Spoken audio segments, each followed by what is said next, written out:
दुर्गा नदी के किनारे बसा एक गांव फूलपुर। गांव में कुछ 100-150 लोग रहते थे। अंजलि, जो कि पास ही के जिले में रहती थी और 12वीं पास कर चुकी थी, उसके पिताजी ने बेटी को जल्दी विदा करने के लिए उसकी शादी फूलपुर गांव के मुकेश से करवा दी थी। मुकेश कभी स्कूल नहीं गया था और इस कारण वो पढ़ा लिखा नहीं था और बाकी गांव वालों की हालत भी मुकेश जैसी ही थी।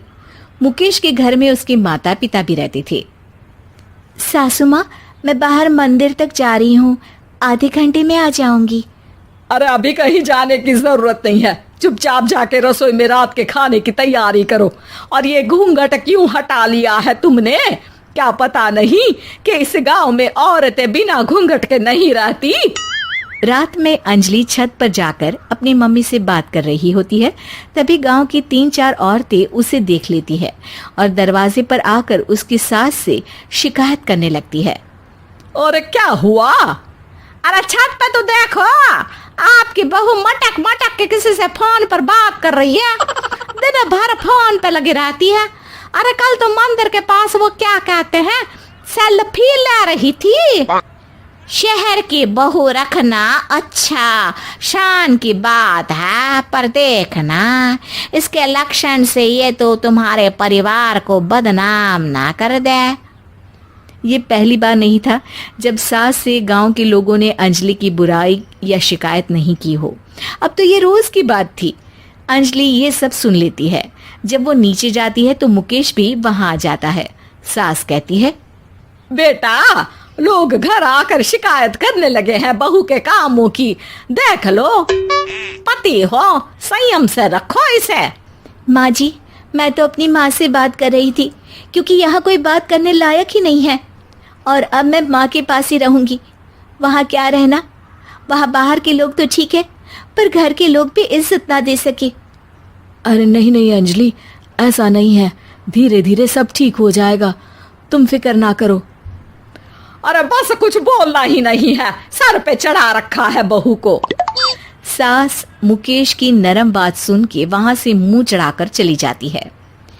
मैं तो कहती हूँ हम दोनों शहर चले जाते हैं। मैं पढ़ी लिखी हूँ, मुझे वहाँ नौकरी भी मिल जाएगी और थोड़े दिनों में आप भी वहाँ कुछ काम ढूंढ लेना। अरे नहीं नहीं अंजलि, हम यहाँ ना गांव का खेत, माँ पिताजी को छोड़कर शहर नहीं जा सकते। माँ पिताजी को कैसा लगेगा और गांव वाले क्या सोचेंगे? ये कहकर मुकेश सोने चला जाता है और अंजलि की गांव वालों द्वारा बुराई का सिलसिला बहुत दिनों तक चलता ही रहता है। लेकिन अंजलि गुस्सा ना दिखाते हुए समझदारी से काम लेती है। बारिश का मौसम चालू हो जाता है। जोरदार बारिश से पूरे गांव में हाहाकार मच जाता है। दुर्गा नदी में बाढ़ आ जाती है और बाढ़ का पानी पूरे गांव की फसल तबाह कर देता है। फसल की ये हालत देखकर गांव वाले निराश हो जाते हैं और बात तो यहाँ तक पहुँच जाती है कि कुछ लोग तो अंजलि को इस सब का दोषी ठहरा देते हैं। अरे पूरी फसल तबाह हो गई, पता नहीं किसकी नजर लग गई है। अरे जब से चौधरी परिवार में ये शहर की बहू आई है ना, तब से ही गांव की शांति चली गई है। इसके कर्म कांड से माँ दुर्गा नदी भी खुश नहीं है।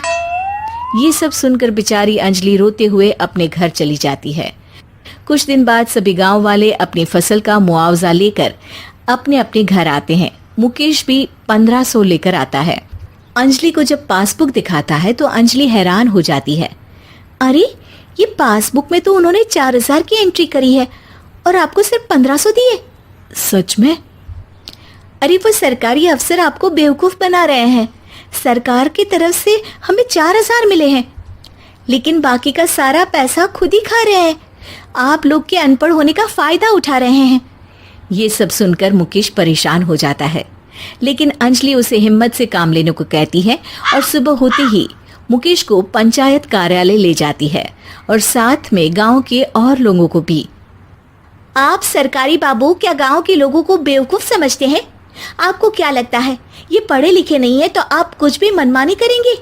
ये बेचारे दिन रात इतनी मेहनत करते हैं, ये हमारे अन्नदाता हैं और आप इनके साथ ऐसा धोखा करते हैं। अरे क्या बके जा रही है ये लड़की, किस धोखे की बात कर रही है? अपने कांड करके नदी माँ को नाराज करके हमारा नुकसान करके इसे चैन नहीं मिला क्या? सरपंच जी, इन सरकारी बाबू ने मुझे बेवकूफ बनाया है और मेरे हिस्से के पैसे खुद चट कर गए। बस ये सुनते ही सरपंच वहां से दुम दबाकर भाग जाता है। पता चलता है कि जनपद अधिकारियों ने गांव के सरपंच के साथ मिलकर सबके साथ धोखा किया है। सब लोगों का विरोध शुरू हो जाता है और आखिर में अधिकारी सब गांव वालों के हिस्सों के बचे हुए पैसे उन्हें लौटा देते हैं और कई दिन तक सरपंच गांव में लौटता ही नहीं। अंजलि, तुम नहीं होती तो हम गांव वालों को तो पता ही नहीं चलता कि ये हमें हर बार बेवकूफ बनाते हैं। हाँ हाँ अंजलि बेटी, हमें माफ कर दो। हम सब तुम्हें बुरा भला कहते रहे, लेकिन तुमने ही आज हमें बेवकूफ बनाने से बचाया है। हमें तुम पर गर्व है बेटी। अब समझ आया कि सरपंच तुमसे नहीं, तुम्हारे पढ़े लिखे होने से नफरत करता था। क्यों ना इस बार हम अंजलि को ही सरपंच पद के लिए चुन ले। क्या कहते हो गांव वालों? पढ़ी लिखी सरपंच। बस पूरा गांव अंजलि के लिए ताली बजाता है और अंजलि की सास उसे खुशी से गले लगा लेती है।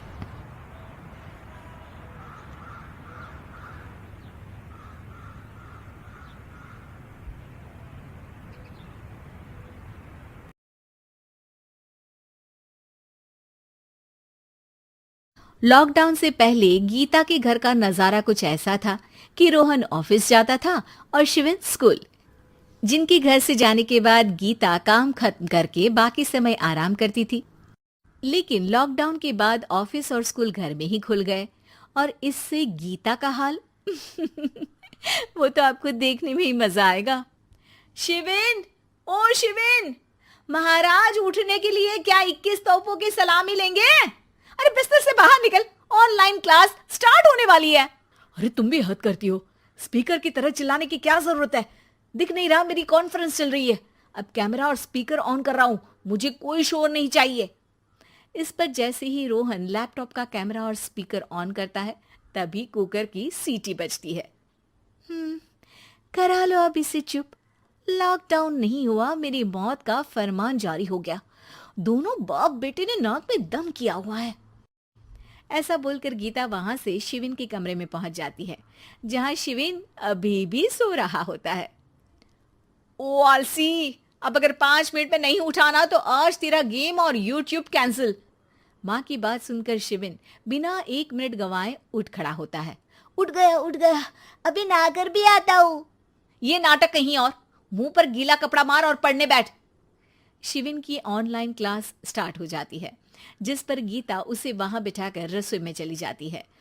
थोड़ी देर में उसे कमरे से कुछ आवाज सुनाई देती है, जिसे सुनकर वो कमरे में वापस आती है। हाय राम, तुझे क्लास अटेंड करने के लिए बोला था, कैमरा ऑफ करके बिस्तर पर नाचने के लिए नहीं बोला था। मम्मी मुझे कुछ समझ नहीं आ रहा, आप बाद में पढ़ा देना ना, वैसे भी अटेंडेंस तो लगी गई है। हाँ हाँ बेटा, जरूर बन जा, तू अभी से हम सबका बाप बन जा। अरे नहीं मतलब कहाँ से लाते हो इतना दिमाग, और पढ़ाई करते हुए ये चला कहाँ जाता है? नाइस क्वेश्चन, दिमाग से पूछकर बता दूंगा। शिविन की बातों से परेशान होकर गीता उसे मारने के लिए जैसे ही आगे बढ़ती है तभी वो कमरे से बाहर भाग जाता है। अब शिविन आगे आगे और गीता हाथ में चप्पल पकड़े उसके पीछे पीछे पूरे घर में दोनों घूम रहे होते हैं। इसी बीच वो रोहन के पास पहुंच जाता है और शिविन को मारने वाली चप्पल रोहन के लैपटॉप पर जाकर गिरती है। ओए माँ! मम्मी, अब पापा को चप्पल मार रही हो? वो आज तक के रिपोर्टर, चुपचाप जाकर क्लास अटेंड कर ले, नहीं तो अगली तेरे पीछे लगेगी। इस पर शिविन वहां से चला जाता है, जिसके बाद रोहन गीता से कहता है, इस सर्कस के लिए कुछ बोलना चाहोगी? अरे क्या करूं, जब से तुम दोनों घर में रहने लगे हो घर अपने आप ही सर्कस बन गया है और मैं तुम्हारी नौकर। कभी बेटी को संभालो तो कभी बाप के नखरे उठाओ। इन्हीं सब उथल पुथल में दिन बीतते रहते हैं, जिसमें हर रोज घर के अंदर कुछ नया सियप्पा खड़ा मिलता है, जो ज्यादातर शिविन और रोहन के ऑनलाइन स्कूल और ऑफिस से रिलेटेड ही होता है। एक सुबह, शिविन चल उठ, आज की क्लास जल्दी है। कैमरा ऑफ करके आप अटेंड कर लो। अरे ऐसे छितर पड़ेंगे, दादी नानी सब एक साथ याद आ जाएंगी। गीता की लाख मशक्कतों के बाद क्लास तो खत्म हो जाती है, लेकिन उसके बाद शिविन फोन इस्तेमाल करते हुए इंस्टाग्राम रील बनाने लगता है। रसोड़े में कौन था? तुम थी, मैं थी, कौन था? कौन था? हाँ, मैं गरीब हूँ, मैं गरीब हूँ।